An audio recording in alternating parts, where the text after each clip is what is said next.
तो बहुत अच्छा बना दिया है आपने, लेकिन कुछ अपने आप को भी बढ़िया बनाने की जरूरत है। खुद में हम ढीठ हो गए हैं, खुद में बहुत गड़बड़ियां कर रहे हैं और वो ठीक नहीं है। अपना सोने का समय, जागने का समय और प्लीज खाने का समय ठीक कीजिए। बढ़िया सा खाइए, ठीक से खाइए, ऐसा खाइए जो तुम्हारे लिए पाचक हो।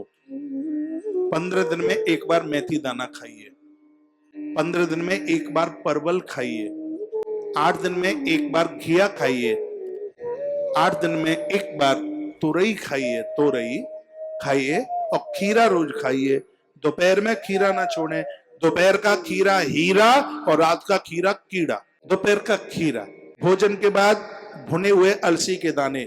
आप जो कहें सो हार जाओ, जीवन में डायबिटीज हो जाए और कैंसर हो जाए तो होगा ही नहीं। आप ये करके देख लें, भोजन के बाद चुटकी भर इतनी सी अलसी भुनी हुई ये डालने, इंजेक्शन छूट जाएंगे इंसुलिन के, इतना प्रभाव है इसका।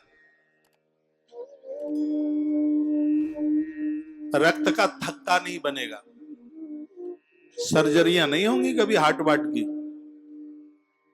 और ये कोई 500 रुपया किलो नहीं है, 100 रुपया की पूरा घर खाता रहेगा महीने भर। 100 रुपया की अलसी पड़ोसी भी खाते रहेंगे, इतनी आ जाएगी। मैंने अभी मंगाई है कुछ दिन पहले, 100 रुपए की दुनिया भर की आ गई है। पूरा आश्रम खाए तो ना निकटे। भून करके मैं लेता हूं, मैं थोड़ी सी चुटकी में भुनी हुई अलसी लेता हूं। अलसी का बहुत बड़ा फायदा है कि जो शरीर में जो घाव हो जाते हैं फिर वो भरते नहीं है।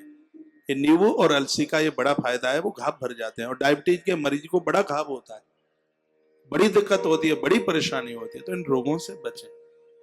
जिंदगी को कूड़ादान मत बनाइए, जीवन को बढ़िया बना लीजिए। देखो कथा में ग्रंथ की कह रहा हूं तो उसके संग संग मुझे कुछ घरेलू वार्ता भी करनी होती है।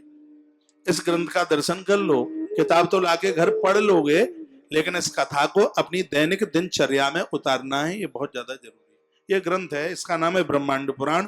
मोटे मोटे अक्षरों में लिखा है। इसमें लिखा है कि आपकी व्यापकता संपूर्ण ब्रह्मांड में है। आप यहां से जो श्वास छोड़ते हो पूरे ब्रह्मांड में आपकी श्वास पहुंचती है। हमने अच्छा काम किया है तो उससे ब्रह्मांड दूषित नहीं होता, उससे उसके विकार खत्म होते हैं। और हम घटिया काम करते हैं, इससे करोड़ों ब्रह्मांड दूषित हो जाते हैं। तो हम ऐसे काम ना करें जिससे ब्रह्मांड दूषित हो। और देखिए क्या सुंदर बात इसमें लिखी है, हम गलत काम करेंगे तो हमारी श्वास का कुप्रभाव ऐसा होगा, उससे ऐसी संतान का जन्म होगा जो इस देश के लिए, धरती के लिए घातक बनेंगे।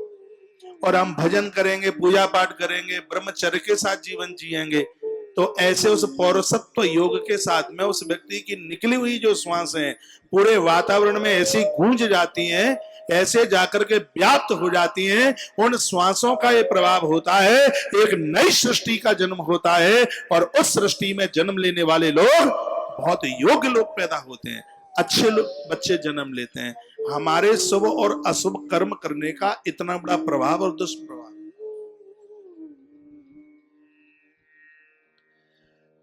हम दो नाम भगवान के ले लेते हैं, पूरे ब्रह्मांड में घुस जाते हैं। भगवान श्री कृष्ण ने जो गीता में बोले वो शब्द वैज्ञानिक लोग मान गए, आज भी जिंदे हैं। हम किसी को गालियां दे रहे हैं या स्तुति कर रहे हैं, शब्द कभी मरता नहीं।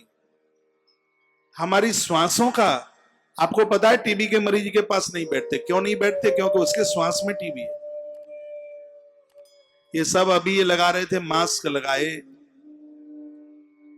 तो मास्क मेरी श्वास उधर वाला ना ले ले, उसकी मेरे पास ना आ जाए, इसलिए तो नाक के ऊपर मास्क लगा हुआ है। इन श्वासों का बड़ा परिणाम है इसका। तो हम इतना शुद्ध काम, हम 2 मिनट महात्माओं के पास बैठना चाहते। क्यों? क्योंकि उनके पास में जो वाइब्रेशन है वो एक योग की वाइब्रेशन है। उनके पास तप है। तप में 4 चीजें उनके पास। एक तो उनको उपवास करते हैं, और उपवास करने से अंदर विषैलापन नहीं रहता, भोग विलासता नहीं होती। ये उपवास की महिमा है। वो है जप करते हैं, मौन रहते हैं और ब्रह्मचर्य जीवन के साथ जीवन जीते हैं। उसी को तो तप कहा गया है। जब उनका ऐसा वाइब्रेशन, उनकी ऐसी श्वास वायु निकलती है जिससे हमारे अंतस के कलमश समाप्त हो